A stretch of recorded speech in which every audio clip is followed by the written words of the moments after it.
Hello ladies and gents, it's Rob here again from Kickbackgarage. Now in this video I'm going to be talking about seals, these things. And I'm going to be a little bit controversial, so grab yourself a cup of coffee and I'll send the scooter over. Whap!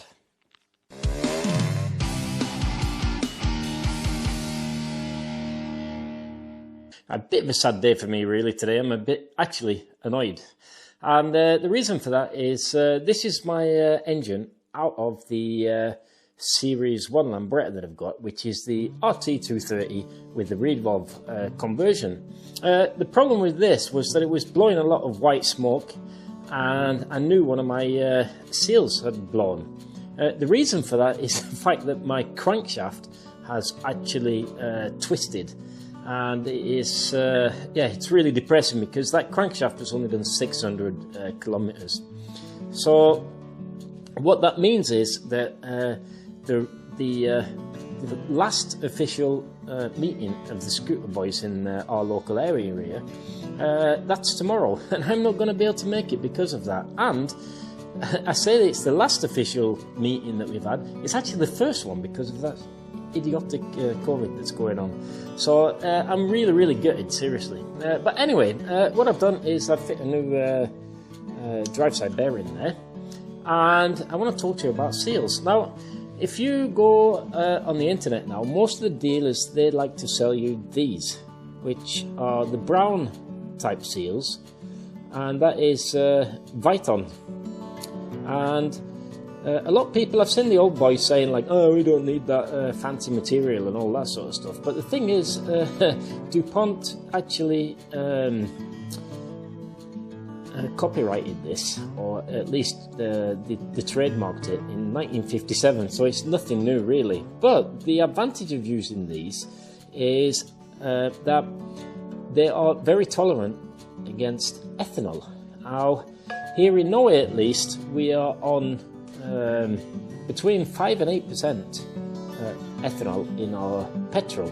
And with new European rules that are coming now in next year, I think, we're going to be able to expect up against 10% ethanol in our petrol. Now, the bad thing about ethanol is that it destroys normal rubber seals, and it will destroy petrol tanks made out of fiberglass.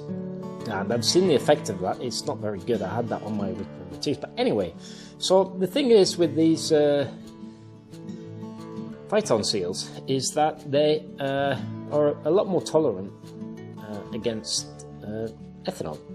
Now, for some strange reason, dealers have started to sell them in kits where all the seals, that means like the mag side, the flywheel side, the main seal here, and the hub seal are all in Viton. Doesn't really make sense, to be honest, because the outside seal here is not getting any ethanol on it, and the rear hub is not getting any ethanol on it. But I think the reason why they're doing that is that when they order seals, it probably makes sense. It's probably cheaper for them to order them from the same place. Now, one thing to watch about these brown seals is that when you fit them, you have to get your hairdryer out or a heat gun. Don't heat them too much, but you have to heat them up a little bit because they are a little bit stiffer than the standard type black seals that we used to using. Now, like in this position here, when I put them in the drive side place here, then when I wind in the crankshaft, it's really important that they're warmed up a little bit. And instead of using two-stroke oil on the lip, which is normal, I just throw that one in there, which is great.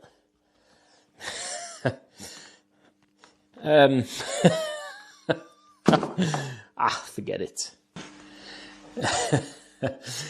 Anyway, I've got a new one here. I just dropped the old one in my gearbox oil down there, which is lovely. So when you're fitting the seals in, like the seal plate here, they are very stiff to get in. So it's a really good idea to warm those up a little bit first, like I said, with a hairdryer, or because like by hand you're not going to get that in, and you can try and drift it in. And yeah, I've actually I think the last build I did for for Steve, I actually bent one trying to get it in there. So what I found out is that if you just warm one up a little bit, then it eases mounting them into the plate a lot better. So another thing I was going to talk about is the fact that, where is that bearing of mine? There it is. Trying to keep things organized here. Another in thing to do with the drive side seal on your lambretta engine here is to keep and that's the wrong bearing. Damn you. So the controversy is in this. Now, I was having a bit of a discussion, as you do on the old internet there.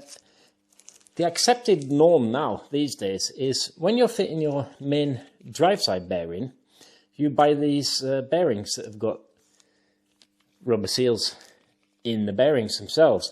Now, this is a 2RS, and 2RS is nothing more technical than 2 rubber seals. So the normal thing to do is you pull out one of the rubber seals, and then when you fit the drive side bearing, you have the other rubber seal on the top there, facing your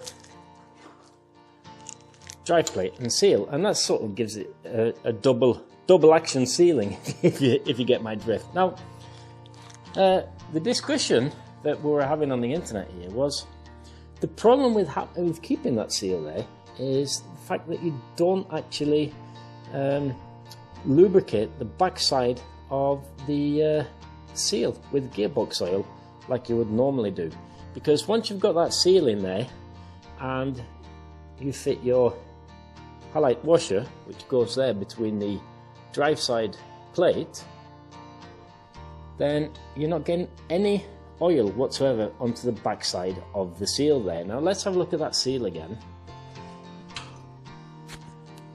So if you can see this, let me just tap my screen so I can see if you can see it. If you see this, these seals actually have two seals. So this is the main sealing area. As you know, it's important to have the spring against the pressure in the against the crankshaft there, because what that does is that actually helps seal better when you've got pressure on the backside of the spring there. So when you fit it this way, this seal here, this lip on the top, that is obviously lubricated by 2-stroke oil. But if you flip it, you have this seal on the backside as well. Now this is generally known as a dust wiper. Now what that does, it stops debris from your gearbox entering into the seal and destroying the sealing surface, which is on this side.